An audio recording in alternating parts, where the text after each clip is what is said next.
Inatake ni Orochimaru ang Konoha upang mamatay ang kanyang guro, si Hiruzen Sarutobi, na ngayon ay ang ikatlong Hokage.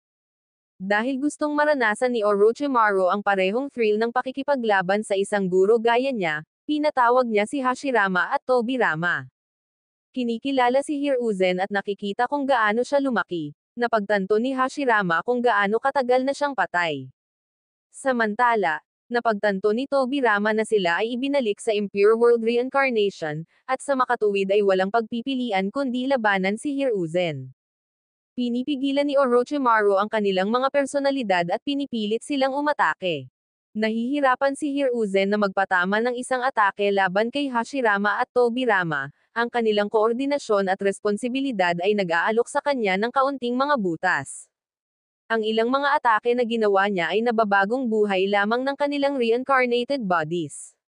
Dahil ang pagpatay kay Orochimaru ay hindi magtatapos sa Impure World Reincarnation, ginamit ni Hiruzen ang tanging opsyon na natitira sa kanya. Matapos lumikha ng dalawang shadow clones, nagkaroon siya ng isang clone na kumuha ng bawat isa sa mga patay na Hokage at kinuha niya ang mga kaluluwa ni Hashirama at Tobirama. Humingi ng paumanhin si Hashirama at Tobirama sa pagiging mga abala sa kanya, tulad ng ginawa ni Hiruzen sa kapalaran na kanyang pinarusa sa kanila. Hinailan niya ang mga kaluluwa mula sa kanilang reincarnated bodies, at pinakain sa Shinigami. Sa kahilingan ni Sasuke Uchiha, inilabas ni Orochimaru ang mga kaluluwa ng unang apat na Hokage mula sa tiyan ng Shinigami upang siya ay ma-reincarnate. Matapos tanggapin ang kanilang kapaligiran, masayang makilala ni Hashirama at Tobirama si Minato, ang ika-4, at kinuha siya bilang tanda ng patuloy na kasaganahan ng Konoha. Tinatanong ni Hashirama kung sino ang ika-5 at nalaman na ito ay ang kanyang apo, si Tsunade. Ayon kay Hashirama, nag-aalala siya tungkol sa kasalukuyang kapalaran ng Nayon. Tinatanong ni Sasuke ang dating Hokage tungkol sa kasaysayan ng Nayon, partikular sa angka ng Uchiha. Mula sa mga komento ni Tobirama, napagtanto ni Hashirama na hindi sumunod si Tobirama sa kanyang mga tagubilin na maunawain ang mga Uchiha, na lubos na nagalit sa kanya. Nang handa si Tobirama na atakehin si Sasuke upang protektahan ang Nayon mula sa isang huling Uchiha, ginamit ni Hashirama ang lakas upang pigilan ang kanyang kapatid. Ipinahayag sa Hokage ang mga kamakailang kaganapan, lalo na ang pagsiklab ng 4th Shinobi World War at ang reinkarnasyon ni Madara Uchiha. Nais ni Tobirama na pumunta at tumulong sa puwersa ng Konoha sa digmaan at humingi ng tulong kay Hashirama. Bagamat pinapayagan ni Orochimaru ang kanyang kontrol sa Impure World Reincarnation, sapat pa rin ang lakas ni Hashirama upang makatakas sa kontrol ni Orochimaru. Sa halip na gawin iyon, subalit, siya ay nagpasya na sabihin kay Sasuke tungkol sa kanyang trabaho upang lumikha ng Konoha at ang mga pakikipag-ugnayan ng Uchiha, dahil iyon ang dahilan kung bakit siya ay reincarnated sa unang lugar.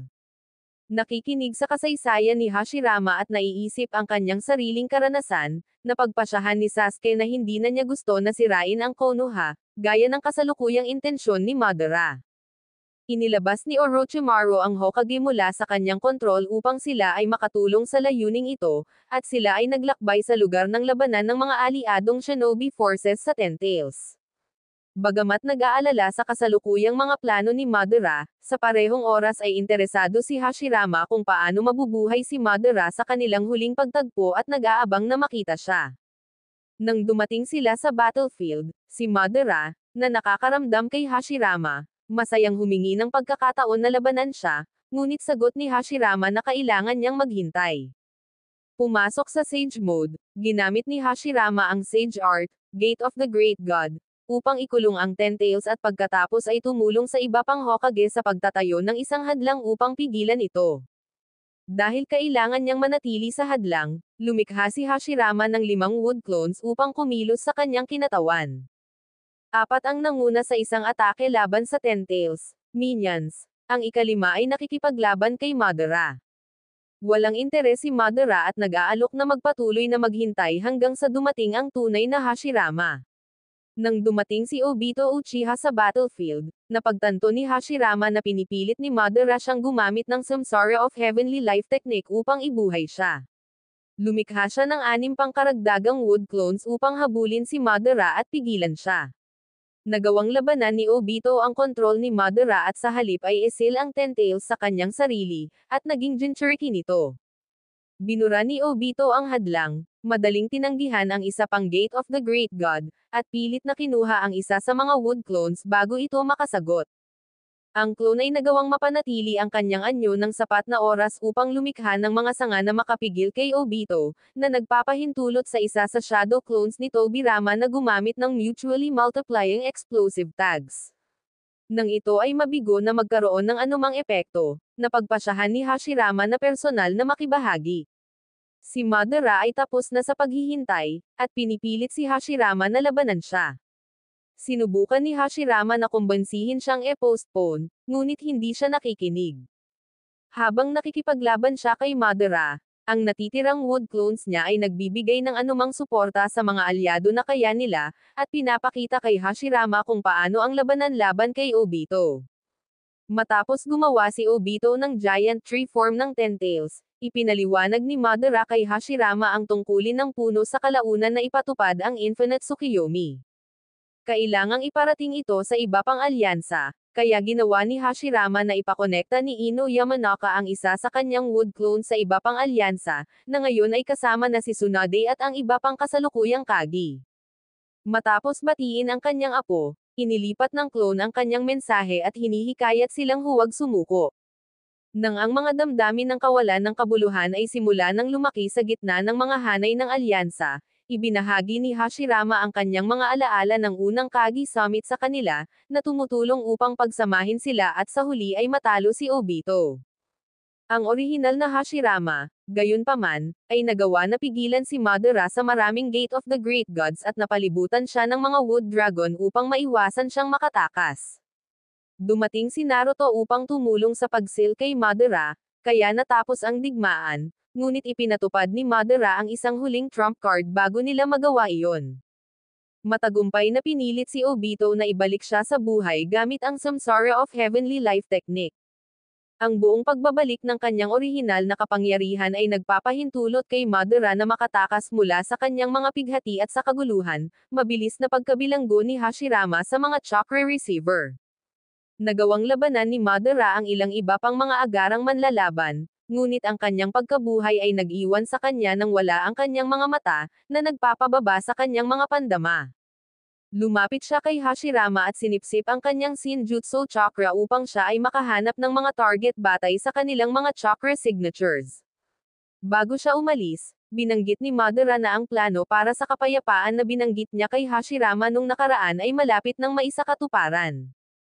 Habang si Sasuke ay papunta na sa paghabol kay Madara, si Hashirama, na hindi pa rin makagalaw, ay nag-aalok na bigyan siya ng isang jutsu na maaaring gamitin upang kanselahin ang Shinjutsu chakra na kinuha ni Madara.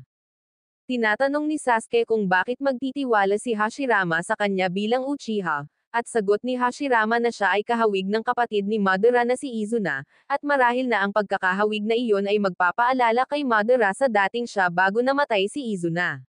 Sa huli, nabigo si Sasuke, at ang Infinite Tsukuyomi ay ipinakita.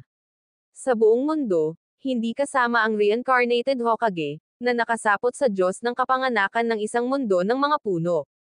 Ilang oras pagkatapos, nawala ang mga chakra receiver, na nagpapanumbalik sa lakas ng paggalaw ni Hashirama. Nagkita siya muli sa iba pang Hokage, at sinubukan nilang malaman kung ano ang maaari nilang gawin upang masira ang Infinite Tsukuyomi. Nakatagpo sila ng espiritu ng Sage of the Six Paths, na kumuha ng kanilang tulong. Pinagsama-sama ang pagsisikap sa espiritu ng iba pang patay na Kagi, sila ay nag-summon ng Team Pito, si Madara, at ang mga tailed beasts pabalik mula sa dimensyon ni Kaguya. Lumapit si Hashirama kay Madara, na masyadong mahina upang tumayo at sa katunayan ay namamatay mula sa kanyang pagsubok. Gumamit si Madara ng kanyang natitirang sandali ng buhay upang aminin na tama ang paraan ng kapayapaan ni Hashirama sa lahat ng oras. Pinatawad siya ni Hashirama, at sinabi na sila ay magkaibigan pa rin sa kabila ng lahat, na ginamit ni Madara ang kanyang huling hininga upang sabihin na hindi ito masama. Ibinalik ni Hashirama at ang iba pang Kagi sa Pure Land ng Sage of Six Paths. Bilang kanyang kaluluwa ay umakyat, si Hashirama ay nagdudulot ng swerte kay Sasuke at Naruto, umaasa na mayroon silang mas mahusay na karanasan ng magkasama kaysa sa kanya at kay Madara. Salamat sa panonood.